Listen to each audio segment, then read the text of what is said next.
Amém, irmãos? Amém. Todos acharam? Amém? Amém? Todos acharam? Livro dos Salmos, capítulo 27, ou Salmo 27, diz assim a palavra do nosso Deus: O Senhor é a minha luz e a minha salvação, a quem temerei?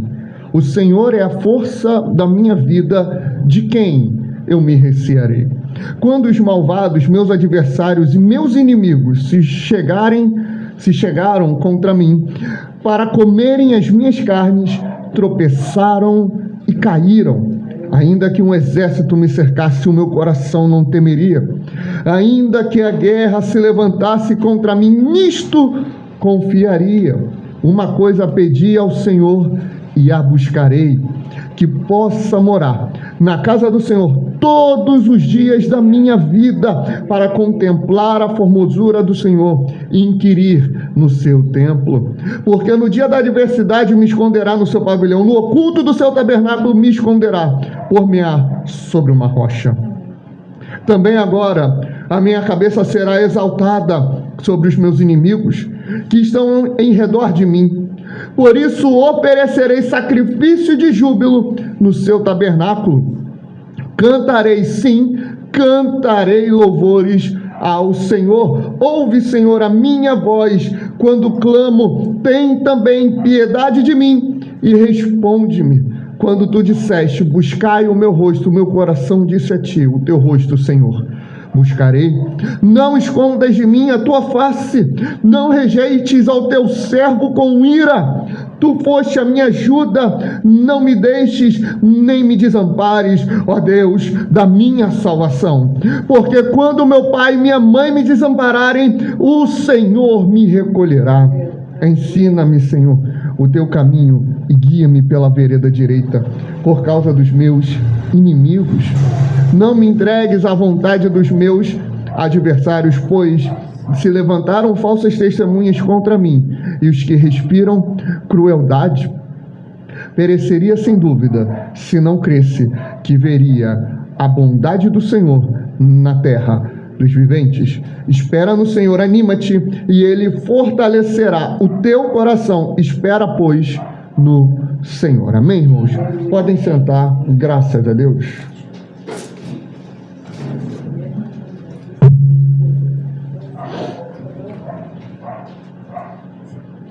Queridos, nós temos uma vida difícil, amém?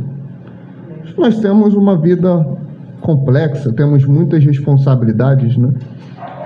A gente vai inventando necessidade que vira gasto, e para pagar essas necessidades a gente tem que trabalhar mais.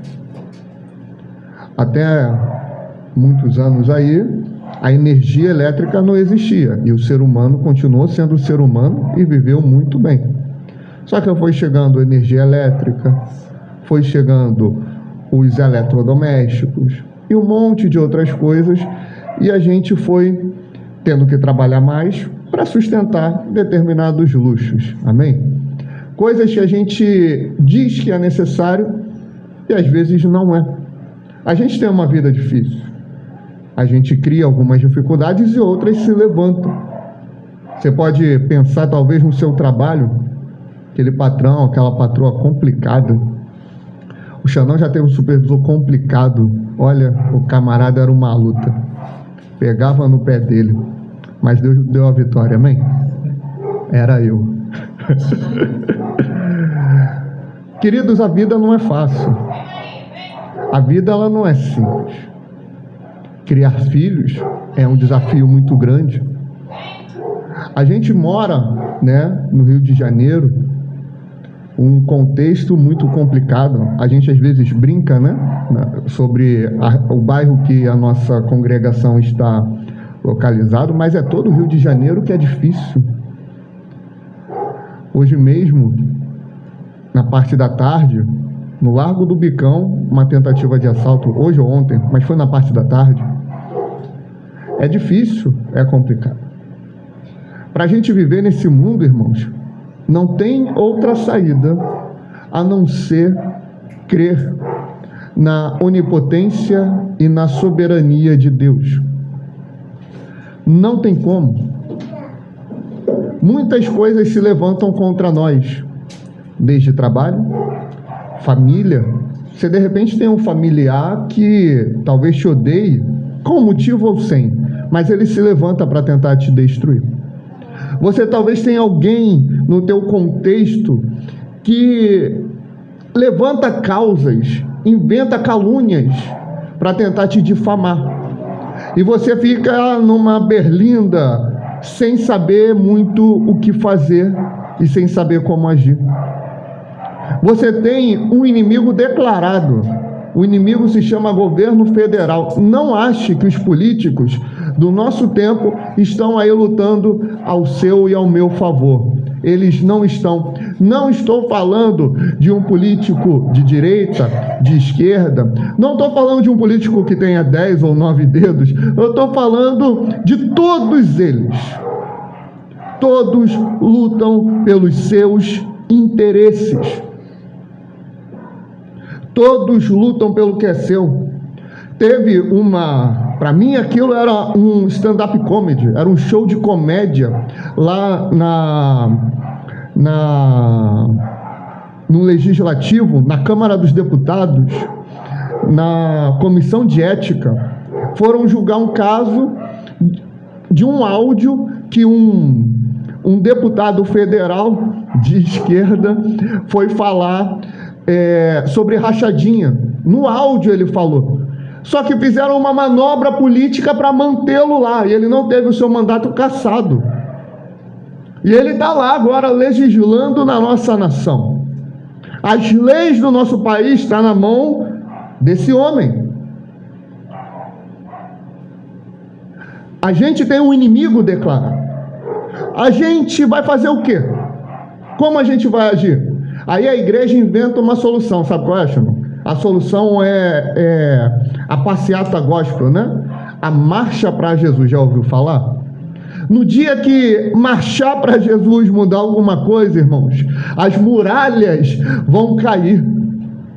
A única marcha que deu certo foi a que Deus orientou Josué e o povo para marchar em volta de Jericó por 7 dias para que a muralha caísse. A única que deu certo. Foi a única.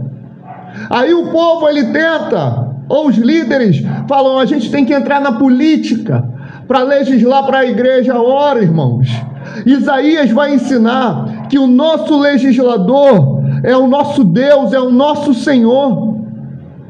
Nós não precisamos de representantes políticos. Nós não precisamos entrar na política para mudar algo. Nós temos que ter uma postura correta daquilo que é essencial para a nossa vida como igreja. E o Salmo 27 ele vai ilustrar isso. O Salmo 27 ele vai pegar o que a gente chama de vida, que é um conglomerado de dificuldade e de luta. Um conglomerado de adversidade. É luta todo o tempo. É prova em todo tempo, é tentação em todo tempo. Mas o salmista, ele é muito feliz na sua declaração. Ele começa dizendo: o Senhor é a minha luz e a minha salvação. A quem temerei? O Senhor é a força da minha vida. De quem me recearei?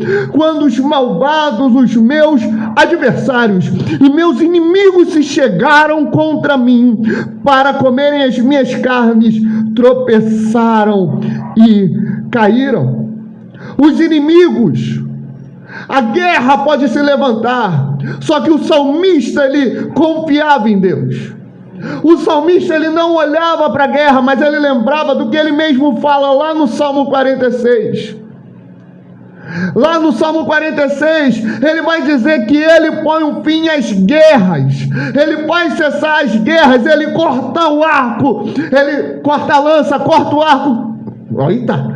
Ele corta a lança, queima os arcos, os carros no fogo. Depois lê o Salmo 46, tá? Eu esqueci.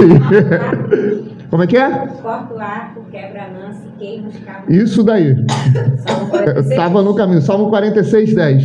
Irmãos, ele lembrava do que ele falava. Ele lembrava do Salmo 20. Uns confiam em carros, outros vão confiar em cavalos, mas nós vamos fazer menção do nome do Senhor. Uns encurvam-se e caem, mas nós permanecemos de pé. Ele não olhava para a adversidade, ele não olhava para a luta, ele não olhava, irmãos, para coisas que se levantavam contra ele. E olha que a gente está falando literalmente de um contexto de guerra, e olha que a gente está falando literalmente de um contexto de conflito. É como se hoje a gente fosse viver esse salmo estando lá em Israel, quando tinha um ataque de Israel e daquele povo esquisito lá, ou como se a gente estivesse na Ucrânia e a Rússia estivesse atacando. A gente ia ver míssil, a gente ia ver tiroteio, a gente ia ver morte, mas a gente ia virar para o lado e para o outro e falar assim: o Senhor é minha luz, o Senhor é minha salvação, eu confio em Deus. Uns vão confiar em carros, outros em armas, uns vão confiar na força do seu braço, mas nós confiaremos no Senhor. Aleluia. É assim que o cristão age, porque ainda que um exército me cercasse, o meu coração não temeria. Ainda que a guerra se levantasse contra mim, nisto eu confiaria.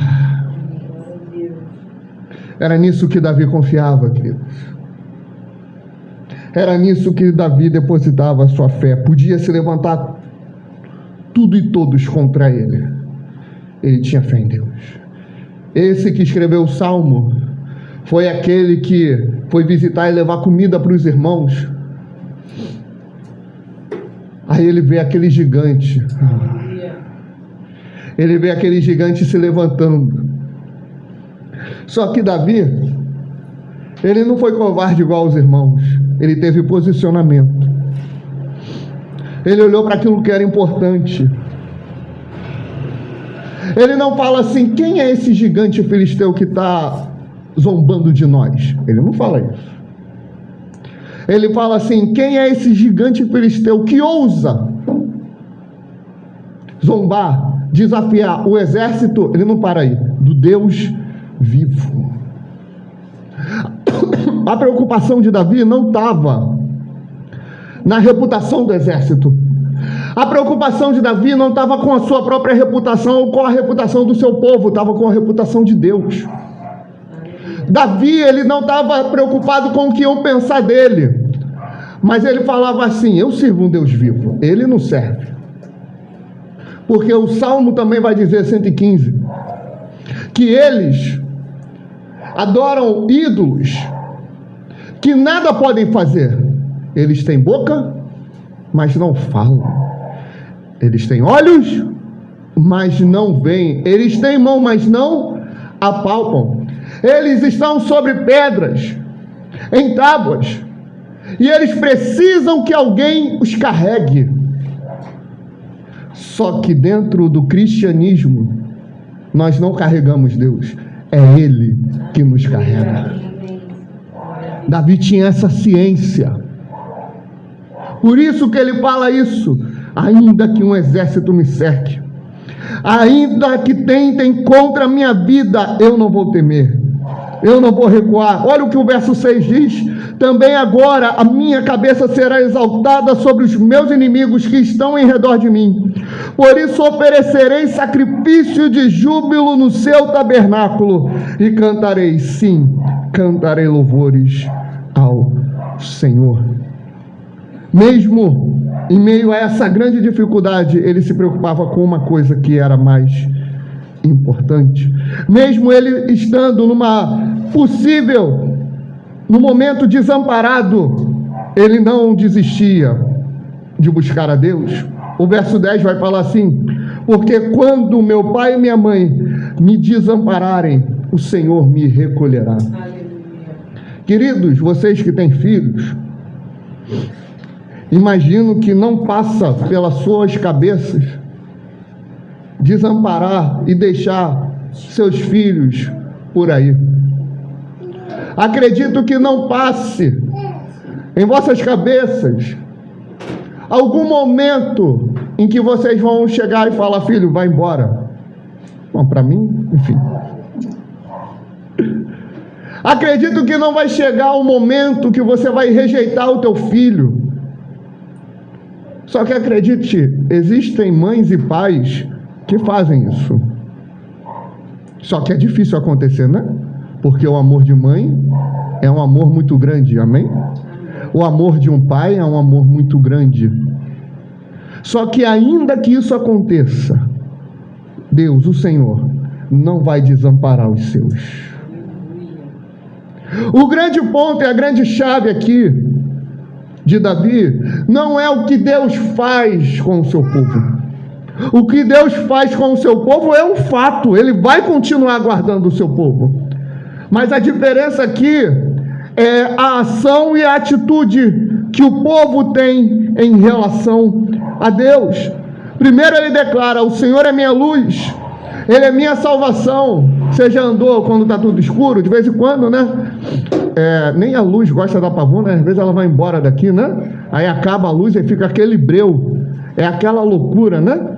A gente só quer um pouco de iluminação para poder se guiar.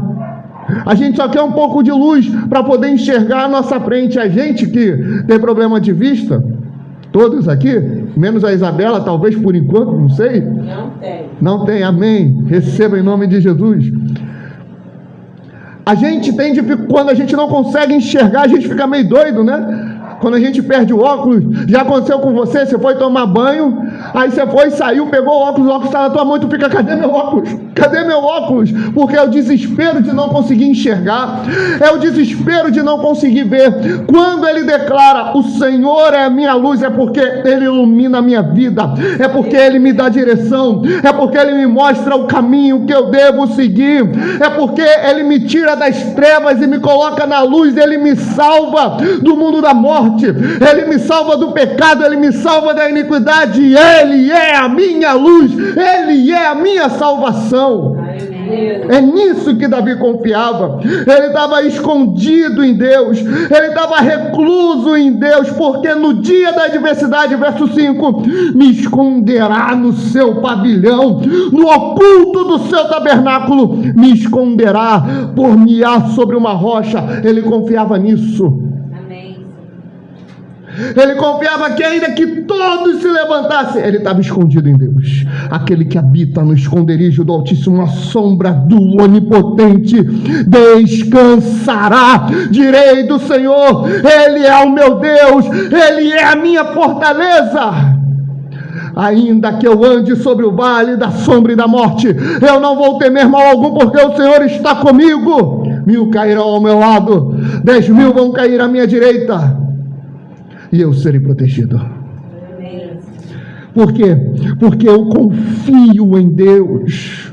Porque eu tenho fé em Deus, que mesmo que todas as adversidades venham, independente do contexto, família, trabalho, igreja, a igreja não dá trabalho, não tem adversidade, querido. Querido, o que mais tem é adversidade e luta no meio da igreja.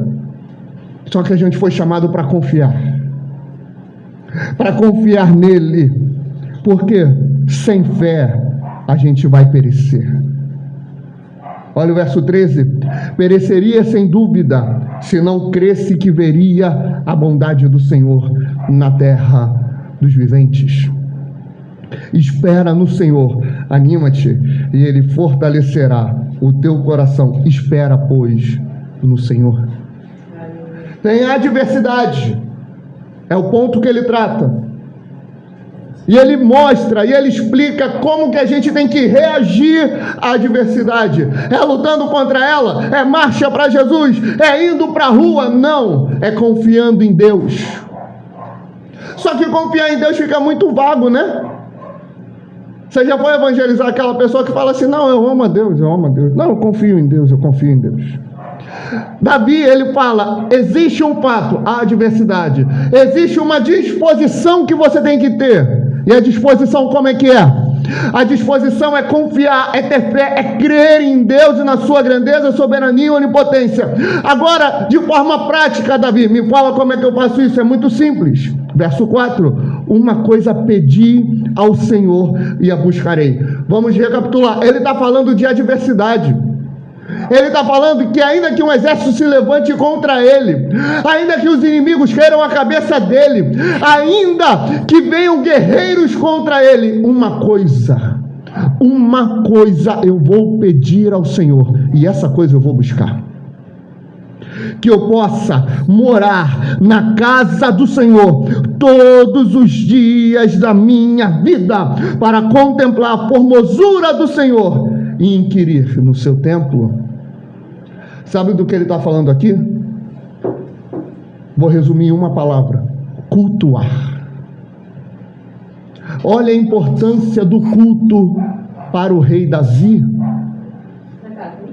Olha a importância do culto para Davi.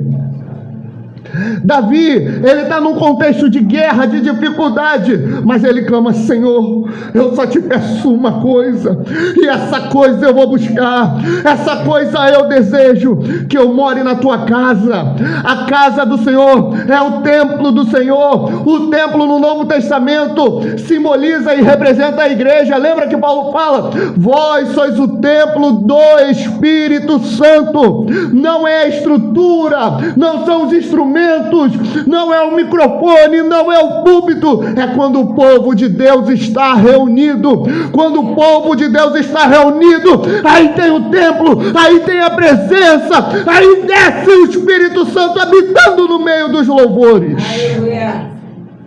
É isso que Davi busca, é a presença, é a comunhão com Deus.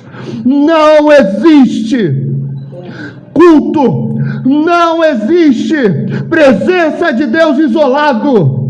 É com o povo de Deus, é com a igreja.